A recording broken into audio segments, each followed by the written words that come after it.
వచ్చే ఎన్నికల్లో పోటీ చేసే ఎంపీ అభ్యర్థుల జాబితాను టీడీపీ జనసేన దాదాపు ఖరారు చేసింది. పొత్తులో భాగంగా జనసేనకు ప్రస్తుతానికి 2 సీట్లు ఫైనల్ అయినట్టు తెలుస్తోంది. మొత్తంగా 25 స్థానాల్లో 13 స్థానాలకు అభ్యర్థులను కూటమి ఖాయం చేసినట్లు సమాచారం. వైసీపీ రెబెల్ ఎంపీ రఘురామ వచ్చే ఎన్నికల్లో టీడీపీ నుంచి నరసాపురం అభ్యర్థిగా పోటీ చేయనున్నారని తెలుస్తోంది.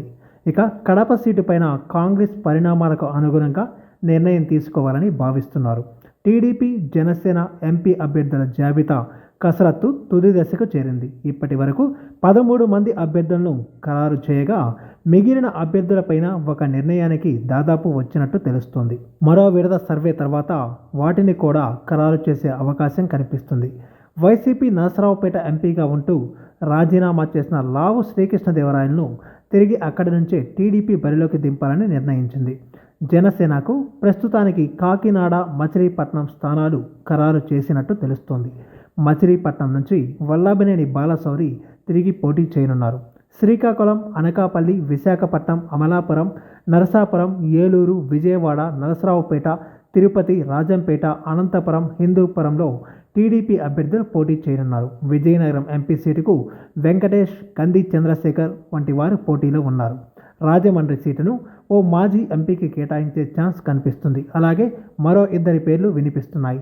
అమలాపురానికి మాజీ స్పీకర్ బాలయోగి కుమారుడు గంటి హరీష్ రావు పేరు ఖరారైన తాజాగా మాజీ ఎంపీ బుచ్చి మహేశ్వరరావు కుమార్తె పేరు తెర మీదకు వచ్చింది. గుంటూరు నుంచి ఎన్ఆర్ఐ పెమ్మసాని చంద్రశేఖర్ పేరు రేసులో ఉన్న స్థానికంగా భాష్యం విద్యా సంస్థల అధినేత భాష్యం రామకృష్ణ పేరు కూడా పరిశీలన ఉన్నట్టు తెలుస్తుంది. బాపట్ల నుంచి కేంద్ర మాజీ మంత్రి పనబాక లక్ష్మి పేరు వినిపిస్తుంది. ఒంగోలు నుంచి వైసీపీ ఎంపీ మాగుంట తిరిగి టీడీపీలో చేరితే ఆయనకు కేటాయించే ఛాన్స్ ఉంది. నెల్లూరు నుంచి ఆనం లేదా నారాయణకు అవకాశం ఇస్తారని చెబుతున్నారు. చిత్తూరు నుంచి తలారి ఆదిత్య పేరు ఖరారయ్యే ఛాన్స్ ఉంది. అనంతపురంలో మాజీ మంత్రి కాల్వ శ్రీనివాసులు పేరును ఖరారు చేసిన తాజాగా పోల నాగరాజు, అంబికా లక్ష్మీనారాయణ, బండి శ్రీకాంత్ పేర్లు పరిశీలనలోకి వచ్చినట్లు ప్రచారం జరుగుతుంది. కడపలో పొలిట్ బ్యూరో సభ్యుడు ఆర్ శ్రీనివాసుల రెడ్డి, బద్వేలు మాజీ ఎమ్మెల్యే విజయమ్మ కుమారుడు రితేష్ రెడ్డి పేరు పరిశీలనలో ఉన్నాయి.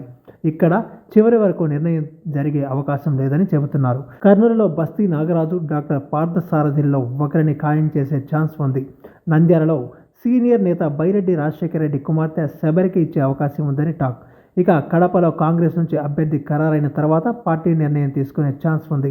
ఇప్పటి వరకు స్పష్టత వచ్చిన సీట్లు చూస్తే శ్రీకాకుళం రామ్మోహన్ నాయుడు, విశాఖపట్నం భరత్, అనకాపల్లి దిలీప్ చక్రవర్తి, నరసాపురం రఘురామకృష్ణంరాజు, ఏలూరు గోపాల్, విజయవాడ కేశినేని చిన్ని, నరసరావుపేట శ్రీకృష్ణదేవరాయలు, తిరుపతి నిహారిక, రాజంపేట బాలసుబ్రహ్మణ్యం, హిందూపురం పార్థసారథి, అనంతపురం కాల్వ శ్రీనివాసుల పేర్లు ఖరారైనట్టు తెలుస్తుంది. మరోవైపు కాకినాడ నుంచి జనసేన అభ్యర్థిగా సానా సతీష్, మచిలీపట్నం నుంచి బాలశౌరిని ఖరారు చేస్తూ నిర్ణయం తీసుకున్నట్టు సమాచారం. ఇంకా కొన్ని పార్లమెంటు స్థానాలను పెండింగ్లో పెట్టారు.